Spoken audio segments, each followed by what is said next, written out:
pourquoi on coupe pas la salade en France, pourquoi les gens ils font la gueule dans le métro en fait.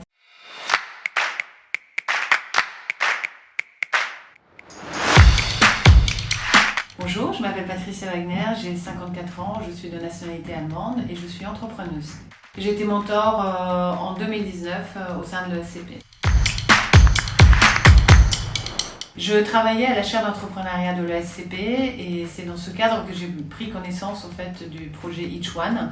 C'est un projet qui m'a beaucoup plu, notamment parce que je suis étrangère et donc c'est quelque chose qui me parle tout naturellement.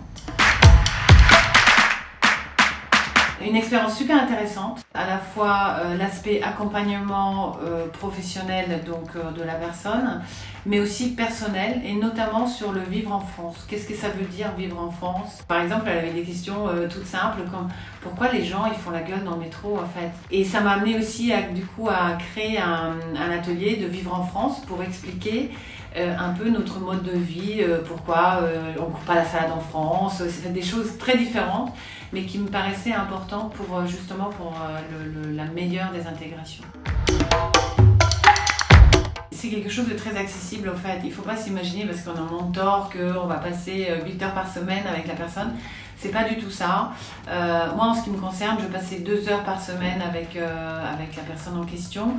Et l'idée, c'est vraiment d'accompagner ces personnes à comprendre les codes de notre société. Alors, le premier souvenir qui me vient à l'esprit, c'est que moi j'ai eu la chance de faire une maîtrise de chinois et je me souviens, on a été à Notre-Dame et donc voilà, elle me disait le mot en chinois, moi je lui disais en français, donc parfois c'était un peu du donnant-donnant. Je l'ai eu au téléphone récemment et elle était très contente de m'avoir, d'ailleurs moi aussi. Elle finit un certificat de français et elle cherche un stage pour janvier 2021, donc je pense que je vais l'accompagner peut-être dans sa recherche de stage. Je constate quand même que notre société est en train de complètement se replier sur soi, c'est une tendance lourde. Et du coup, ce qui me paraît important, c'est de faire en sorte à ce que mes enfants soient un peu messagers de cette ouverture.